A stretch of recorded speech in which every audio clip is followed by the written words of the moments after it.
everything here now. Claire's got the Queen of Kilmainham Gaol, right? Good evening, everybody. You're very welcome to Kilmainham Gaol this evening. My job is very simple. I'm just here to do some very light housekeeping duties. We are in the Victorian East Wing of the jail, which has two exits. The obvious exit is here to my right, but there is a second exit underneath the arch at the far end of the East Wing. And in the very unlikely event that we need to evacuate, just make your way to one of the exits. Certainly my colleagues are working here this evening, and they will give you further directions. I'm told by Michael that there's going to be some music and some wise words. So can I remind everybody at this stage to turn their phone to silent.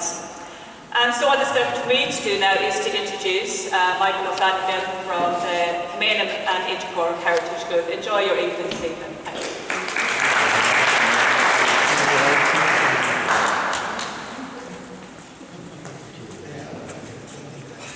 Thanks very much, John.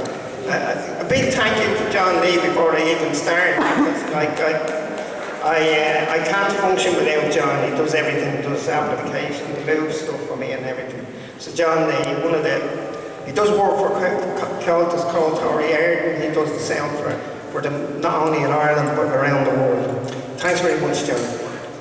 So I'd like to introduce you to our main speaker tonight, is Robert Ballagh, President of the Ireland Institute and Director of the 75th anniversary celebrations for the 1916 rebellion. He's chairman of the bicentenary celebrations for Robert Emmet in 2003. He also designed a stamp for Henry Joy MCracken, which was issued by the government back in 1998. Please welcome Robert Ballagh. Thank you.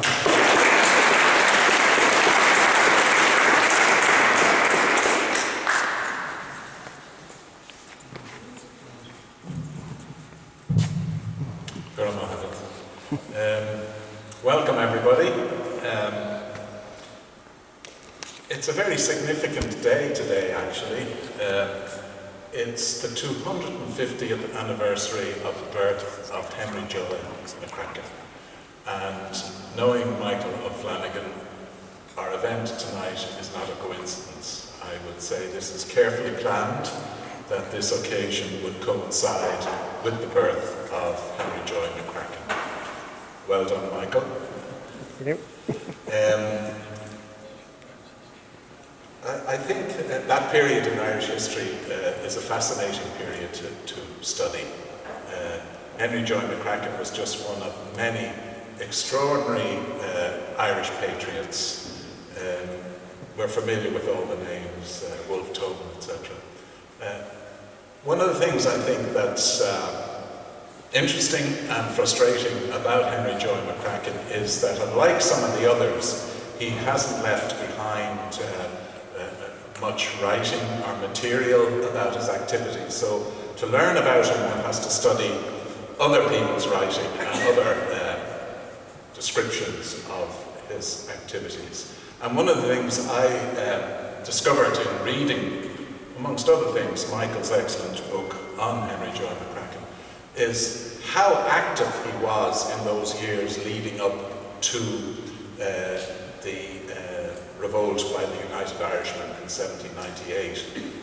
There's lists of his travels all around the country, but particularly in the north, recruiting people, selling the message to as many people as he could. And the interesting thing, I think, about his endeavours was his attempt to embrace everyone within the struggle for a new Ireland.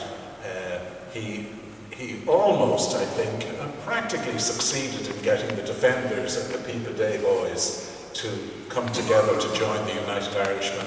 A feat that certainly could not be achieved today, I'm afraid. But I think he is a really significant and important figure in Irish history. And I want to commend Michael for organising a portrait bust of this great Irish patriot. A round of applause for Michael, please.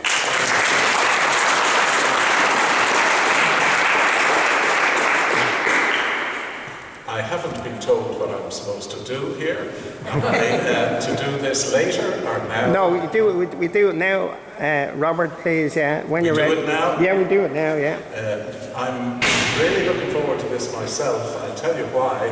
In all his engagements with me, Michael failed to show me the piece or even show me a photograph of the piece. So this is going to be a moment of true revelation to me as well as the rest of you. So I now take great pleasure to unveil this sculpture and look forward in anticipation to seeing a wonderful representation of a true Irish patriot. Are we ready? Okay.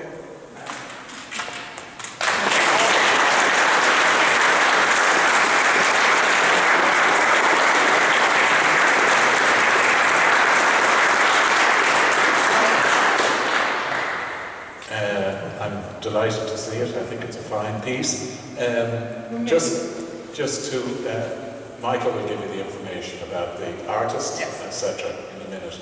Just to say, as Michael said, I did a portrait of Henry Joy MCracken in 1998 for On Post, but it was that size. But you sold a lot. Huh? You sold a lot of them. Oh yeah, it was in a limited edition, I think, of 2.5 million. Thanks very much. Thank you. Next, I'd like to introduce you to. I'll do the artist after. I want Andy to sing first. So, before we get to the artist, I want to introduce Andy Connolly. I met Andy Connolly in 1977. That's 40 years ago. Along with our late great friend Frank Carroll, and I'd like to dedicate the evening to Frank, the late Frank Carroll. He was a great friend to me. Died very young. He was a great assistant to my wife Helena when she was having our son. He was over there now. He's not a baby now. He grew on. And I heard Andy sing in the CIE club back then, and it was Andy who got me interested in Henry Joy. So please give a warm welcome to Andy Connolly.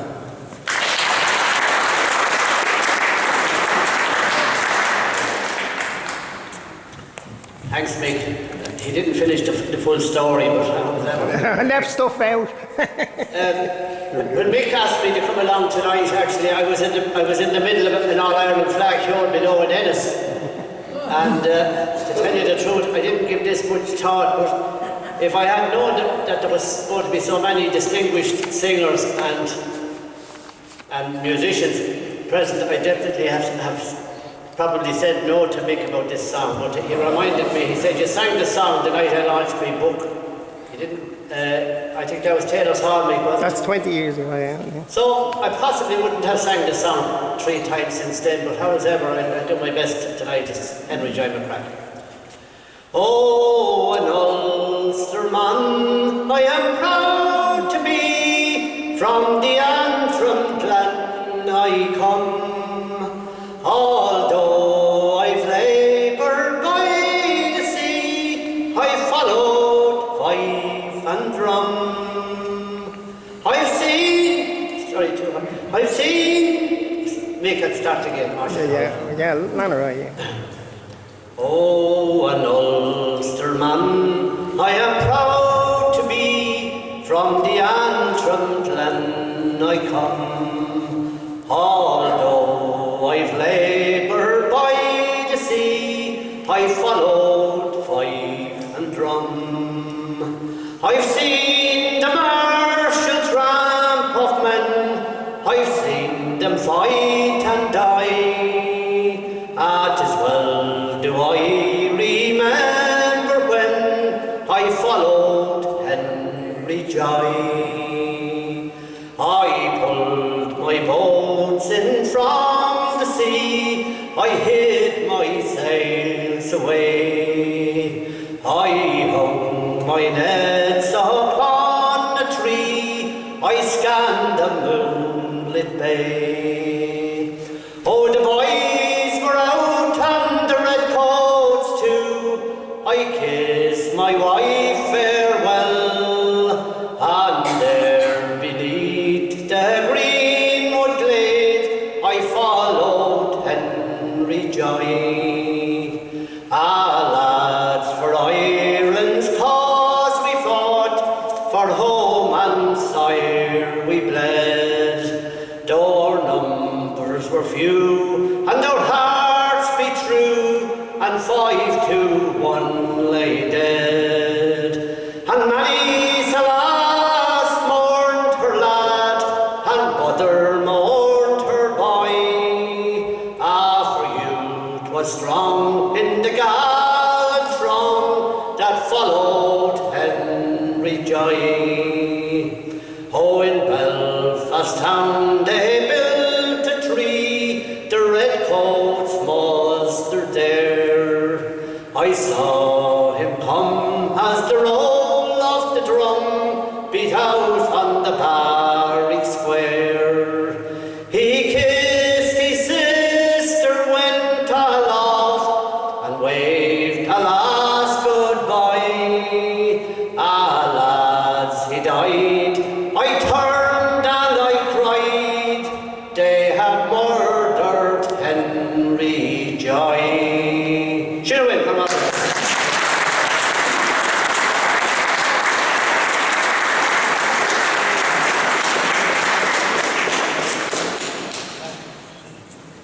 Thanks very much, Andy. Thank you. It's been great to be friends with you for 40 years. Now, Yoram Drodi, one of the best sculptors in the country, as you will see from this fabulous, genuinely realistic portrait of Henry Joy. As you can see from the painting, very, very close, very, very accurate. And I'm so proud that I met Yoram. He's done a wonderful series of sculptures and plaques for the 1916, including Patrick Pearse, James Connolly, Thomas Clark. His work is superb, and he got a mention in the Irishman's Diary in the Irish Times on Friday last for this sculpture of Henry Joy, and I'm so proud to have met Yoram Drodi is over there.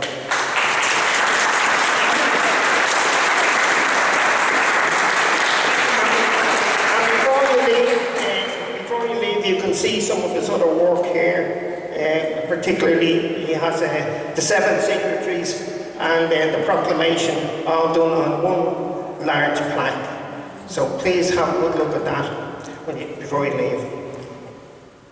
Our next speaker is Angus O'Snuddick. I first met Angus O'Snuddick in 1997, so that's 20 years ago. They seem to be round figures all the time.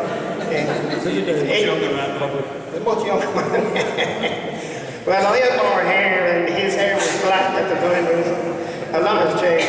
It's my privilege to have worked alongside Angus ever since on many heritage projects relevant to the Kilmainham and Inchicore area. So please welcome Angus O'Snuddick.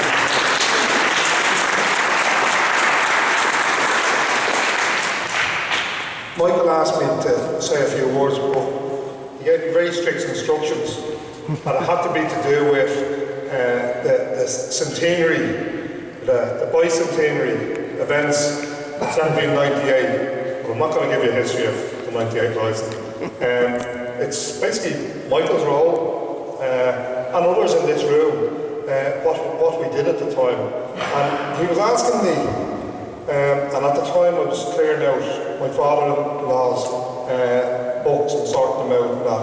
And lo and behold, kind of by fluke or maybe some intervention, one of the documents I found 2, was the programme of Dublin 98, which I didn't even have one myself. And in that outlined kind of why we celebrated and commemorated 1798, what it meant to us, but also the programme of events. And we had, I think, 2 years, or maybe 3 years, running up to the centenary, bicentenary, where we were planning kind of in Dublin, and Wexford in particular had major events. But here in Dublin, what would we do? How would we mark the occasion? And Michael, for his sins, or maybe our sins, was in charge of plaques. And every single meeting, Michael would come in with a new list of plaques that were to be erected to mark various points around the city which had something to do with 1798. So it's great to see he's moved on from plaques now. He's gone with the full head here today. But I think it was very important at the time that society as a whole looked at why there was a rising, what was behind the Republican ideology, what was behind the discussions and the attempts to unite Irish people around the visions of a uniting Ireland. So we had that, and I know I got into trouble years later for printing, but one of the jobs I had at the time was working in Born-Gael. And thankfully, they subsidised a whole series of lectures at the time, and I printed the invites. I printed the posters for it. And they also allowed me to produce a little pamphlet on Lord Edward Fitzgerald, which I found along with this from the father-in-law. This was a while ago. So what we did is, in the day, if you want, before the internet, you posted everything. You didn't put it up online. You had to talk to people. You picked up the phone and rang them. So I was lucky enough to have that job and that facility, and I was able to invite a lot of people. And at the time, they said, well, if you get 30 or 40 people along to lectures Australia about various themes on 98, you'd be doing well. Every single one of the lectures had over 100 people in it. Every lecture that was put on in the libraries around the city, Australia in English, also were packed, because the Irish people have an interest in their past, and we've seen that again last year. And they want to understand why we've come to where we are today. And I think that's why it's appropriate in here that we have the launch and that people kind of who are here, but maybe in the future, that they'll be able to see reflections or representations of some of the characters who were put behind bars here. And I welcome and I thank Michael for the initiative of getting the head of Henry Joy MCracken rebuilt for us, so we can see kind of a likeness here in Kilmainham Gaol, and hopefully he'll be able to persuade the jail to kind of maybe put it on a permanent display, or maybe a loan for a period, or at least that when there's events to do with 98 in the future, Henry Joy is here. Not just in spirit, but also in representation. So, if anybody wants to look through these, they're here. There's a lot more, but I gave them all into the National Library when I moved house. These are the only two bits that I still had of the period at the time.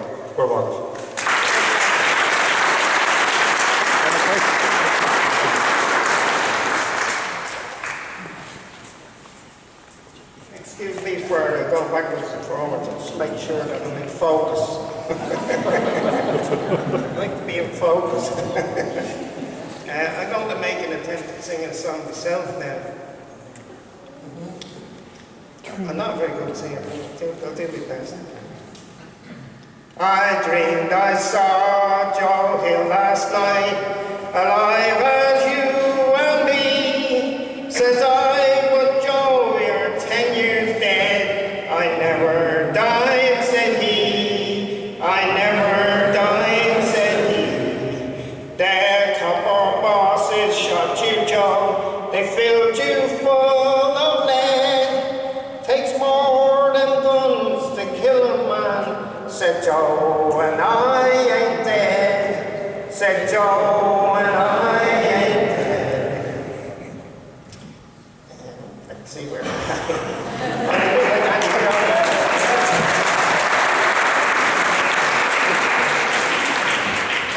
my microphone keeps up now. And standing there as large as life, and smiling with his eyes, says Joe, what they didn't kill went on to organize, went on to organize.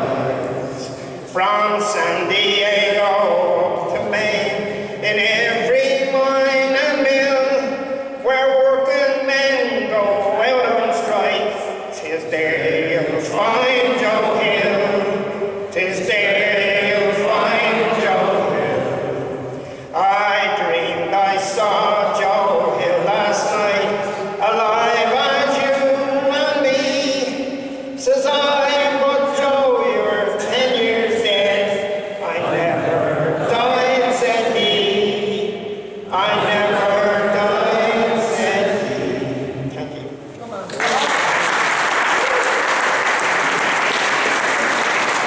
The next singer is Peter Bourne, and Peter is a great singer of in the old Shannos tradition. He specialises in old Dublin ballads. He's lived in Inchicore for 100 years, and he patronises all of the pubs equally. A warm welcome for Peter Bourne. Thank you.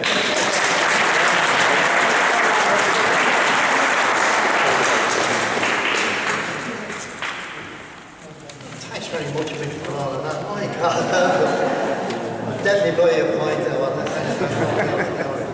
But, God, this is very illustrious here, all I think I'll go home.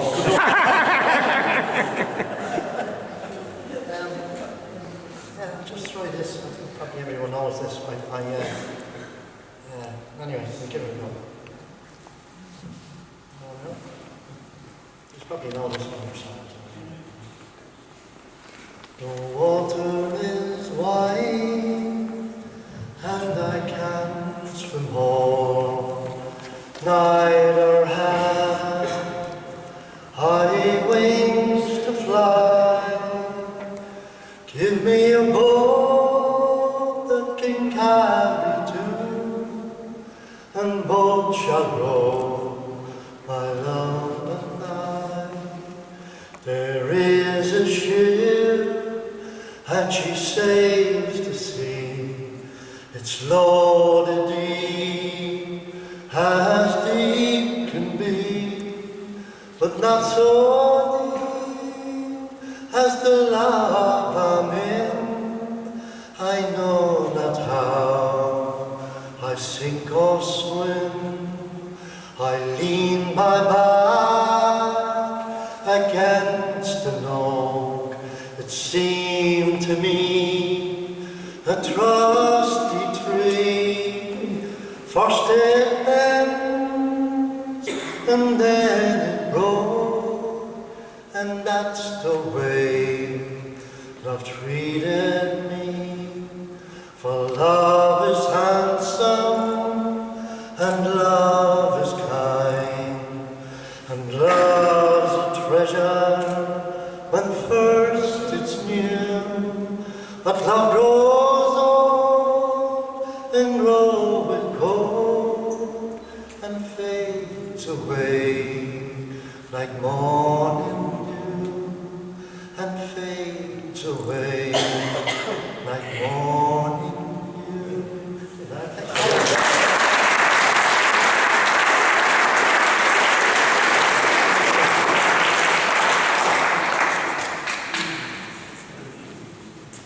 Thanks very much, Pete. I'm afraid to touch this mic. It keeps sliding up and down.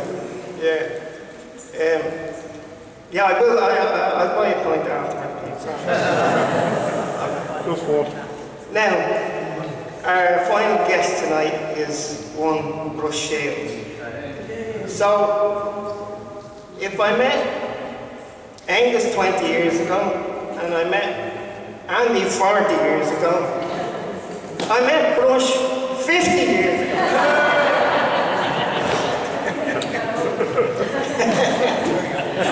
Bruce is the father of Irish rock.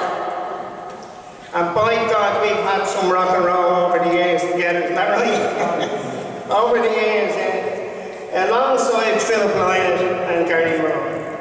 And I've no doubt that Gary, being from Belfast, would have loved to have been here tonight. So please give a warm welcome to brush shield. Thank you.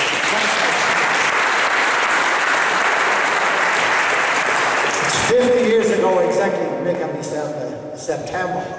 On this day. He rang me a couple of weeks ago and he said, Brush, are you doing that on the 31st of August? I said, Jesus, Mick, don't tell me you're doing something for Lady Diana. He's walked his way from the plaques.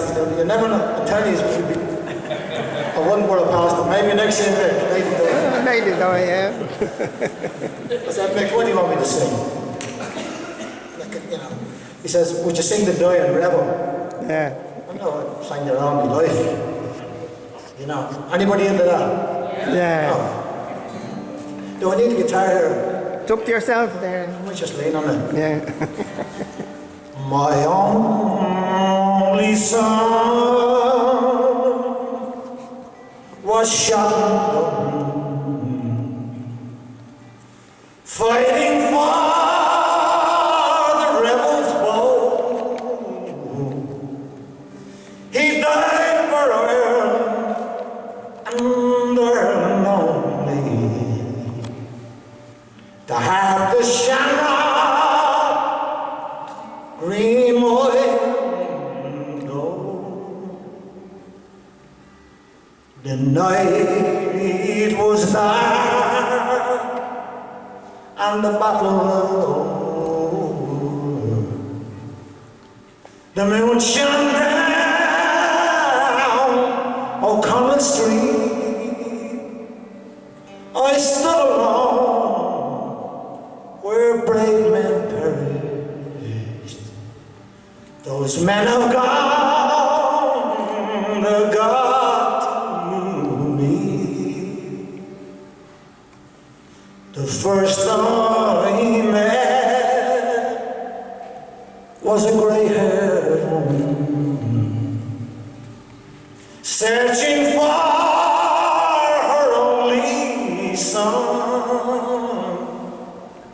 I said, dear woman, there is no use searching, for up to heaven your son has gone. The woman cried, broken hearted, bending lower, I heard her say, I knew my son was too kind-hearted. I knew my son would never yield. The last I met was a dying rebel, bending low, I heard him say, God bless my home in Dublin City. God bless the cause for which I died. Everybody. My only son was shot in Dublin. Go for it. Fighting for the rebels' bowl. He died for Ireland and Ireland only.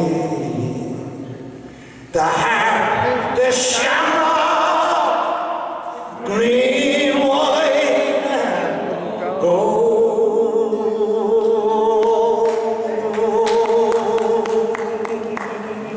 I still love you after all these things. Thank you. Give the field, Brendan. Give the field. Here's the back row here.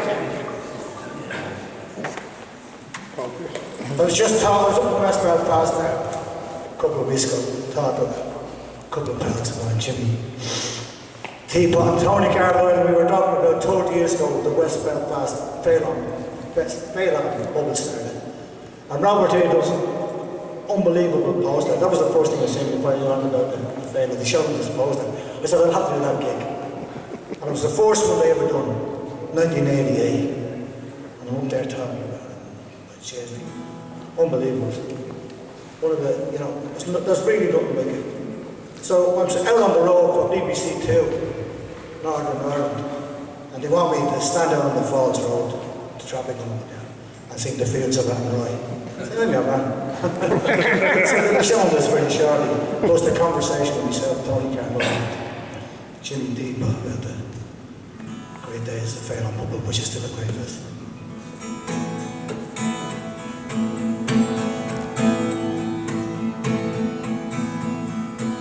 The reason I'm playing like this is there was another band on that night. They were a Caribbean band. It's a Yellow Bird. So this is the Caribbean rhythm to the Fields of Athenry. It's just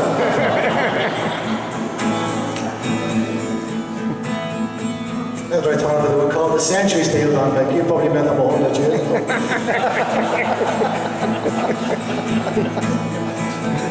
By a lonely prison wall, I heard the young man calling. My God, they have taken you away. For your soul to millions come, so young might see the morn. And now the prison ship lies waiting in the bay. Everybody. Oh, my fields are on the ride, where once we watched the small free bird fly.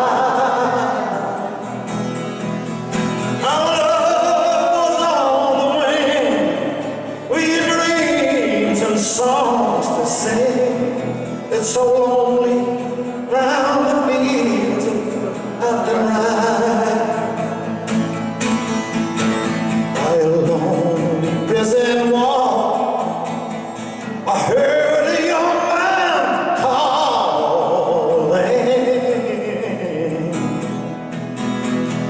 Nothing matters, Mary, when you are free. Against the famine and the crown, I rebelled, they put me down. Now you must raise our child with dignity. Love, line of bees of Athenry, where once we watched the small free bird fly.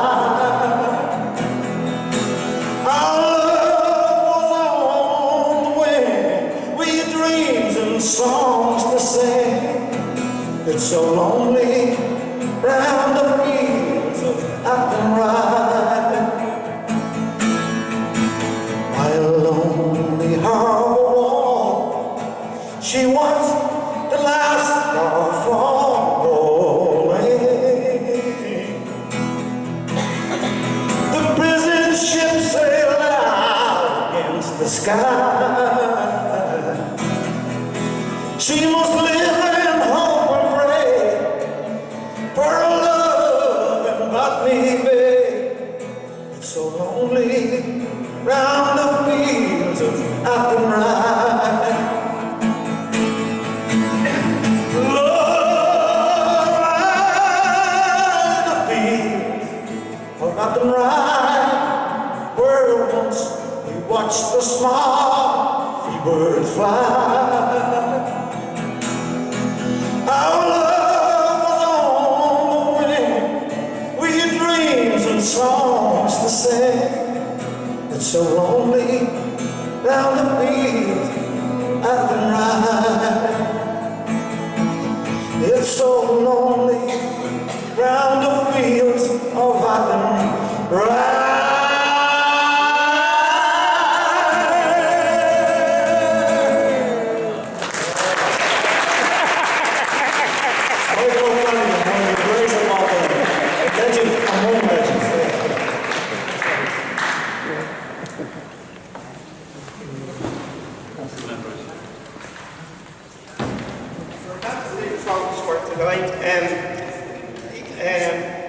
I just want to thank Ciara and the staff here at the jail who are absolutely beautiful to work with and have always been very helpful to me.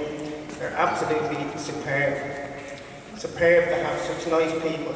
And when you consider the pressure they're under with the volume of tourists who come in here every day, it's extremely difficult to manage everything efficiently, and they do it wonderfully. Thanks again to Kieran and the staff.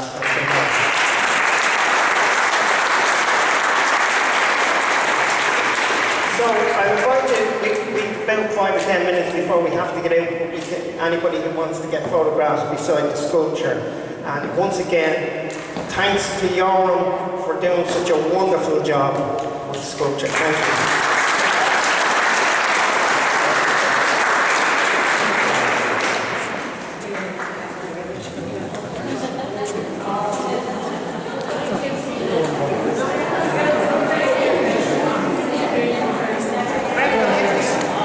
Oh, you got it.